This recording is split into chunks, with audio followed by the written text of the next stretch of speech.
on aura effectivement démarré une des premières séances de l'année à parler intérim, ce qui est évidemment dans l'air du temps, puisque récemment vous avez mis à disposition des élus LR du gouvernement, on a bien vu.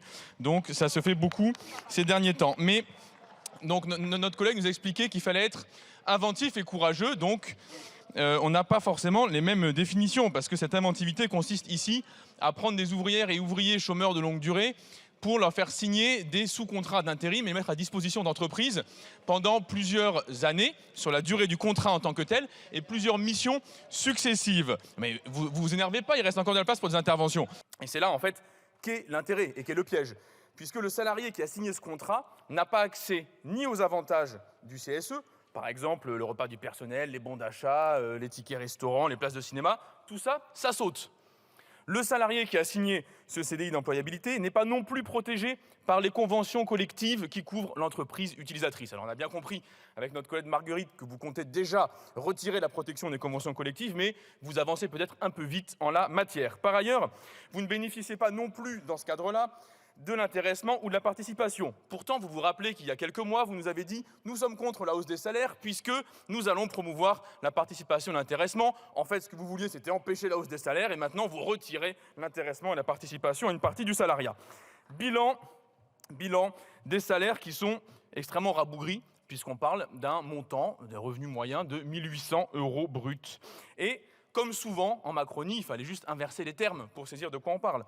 Vous nous dites CDI d'employabilité, en fait, c'est de l'intérim de sous-emploi. Et ce, pour combien de temps? 3 ans en moyenne. C'est la durée moyenne des contrats qui sont signés par ce biais. Eh bien, je vais vous dire, si on exerce une activité professionnelle pendant 3 ans, qu'on est investi dans des projets pendant 3 ans, eh bien, ça s'appelle un CDI, c'est tout. À quoi bon inventer à nouveau et toujours des contrats précaires? C'est vraiment une obsession de ce gouvernement, celui qui s'inscrit dans les pas du précédent, que d'inventer un nouveau type de contrat à chaque problème. Alors là, vous nous dites qu'il y aurait des problèmes d'insertion, on va créer un contrat pour chaque catégorie de la population en insertion, et puis un jour, ça sera un contrat pour un bisextile. En fait, il fait trop chaud, il fait trop froid, on va faire des contrats parce qu'il pleut, bref. Bon, ça suffit, on ne va pas inventer un contrat précaire à chaque fois que vous nous trouvez un problème sur le marché du travail, qui en plus n'existe pas, puisque ce contrat que vous nous vendez aujourd'hui, au début, visait explicitement à insérer les gens. Or, qui sont les signataires réels de ce contrat? Eh bien, ce sont avant tout d'anciennes et d'anciens ouvriers qui souvent ont été victimes de plans de licenciement et qu'on empêche par ce biais de retrouver un CDI. C'est donc de l'insertion, mais de l'insertion vers une double peine. D'ailleurs, vous le savez un petit peu, puisqu'au début, vous vouliez pérenniser. C'est la discussion qu'on a eue en commission avec monsieur le rapporteur. Vous vouliez pérenniser le CDIE. Finalement, vous avez eu des scrupules et vous nous dites « expérimentons encore 4 ans ». Mais attendez, collègues, ce n'est pas le Parlement des Shadocks. Si ça ne marche pas pendant 5 ans, ce n'est pas parce qu'on essaye 4 ans de plus que ça marchera mieux.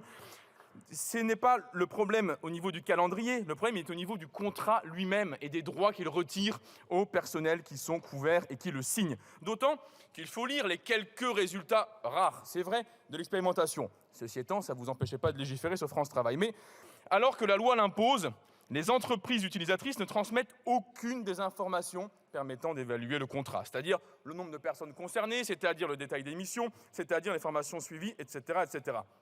Collègues, pensez un peu aux entreprises.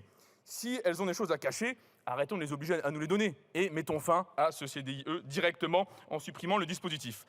Notre collègue, M. Viry, a même montré dans son rapport récent que les services ministériels se fondent uniquement sur ce que veulent bien dire les entreprises utilisatrices, c'est-à-dire celles qui ont un intérêt à pérenniser le contrat sur lequel nous légiférons aujourd'hui.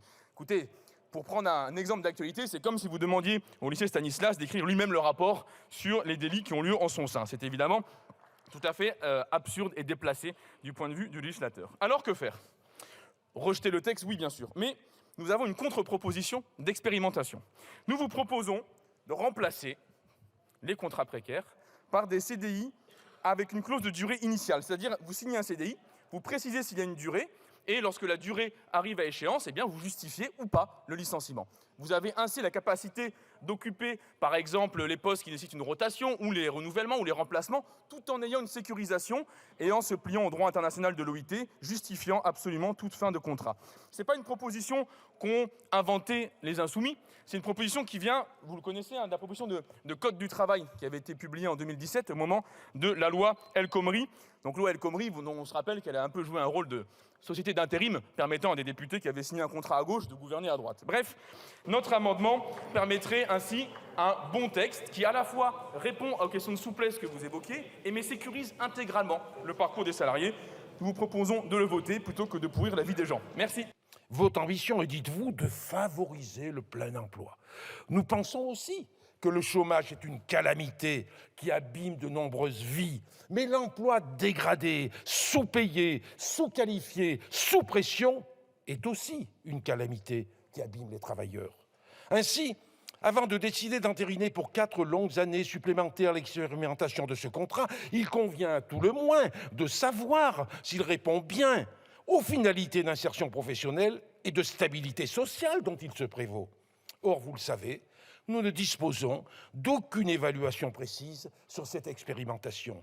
Bien que la loi de 2018 prévoyait une obligation de communication pour l'employeur des informations afférentes au contrat signé, les remontées se font très rares.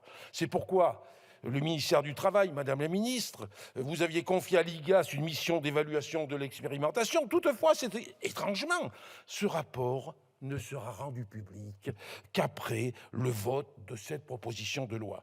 À l'heure actuelle, nous ignorons donc précisément combien de personnes bénéficient de ce contrat, qui elles sont, à quel niveau de qualification elles sont recrutées, quel est le niveau et quel est le type de qualification qu'elles acquièrent dans le cadre du dispositif, quelle est la durée moyenne des contrats, quelle est la rémunération moyenne. Nous n'avons même pas l'assurance que le salaire de base est maintenu en intermission, ni que l'accompagnement en termes de formation soit à la hauteur. Nous ignorons donc beaucoup, et même l'essentiel, et le peu que nous savons n'est guère rassurant. Comme on dit en Auvergne, vous nous vendez un âne dans un sac. Le contrat de travail à temps partagé, à des fins d'employabilité, est certes un CDI, mais avec des droits restrictifs pour les salariés. Les entreprises à temps partagé n'appartiennent à aucune branche et ainsi, les avantages et les protections liés aux branches n'existent pas pour ces salariés. Ce contrat est globalement régi par des règles très peu contraignantes pour les employeurs. Les rapporteurs, d'ailleurs, de la mission Flash sur ces contrats l'ont exprimé avec un certain cynisme. C'est un dispositif qui est très flexible, mais qui néanmoins, en tout cas, au vu des retours que nous avons, protège quand même les travailleurs. Nous sommes en France, nous avons un droit du travail, et quel que soit le contrat, nous avons des gens qui tous les jours peuvent aussi se rendre au prud'homme. Quel que soit le travailleur concerné. Mais à plus forte raison encore quand il s'agit de personnes éloignées de l'emploi, il n'est ni correct, ni sérieux de justifier les méfaits de la flexibilité pour les salariés en les renvoyant vers les contentieux.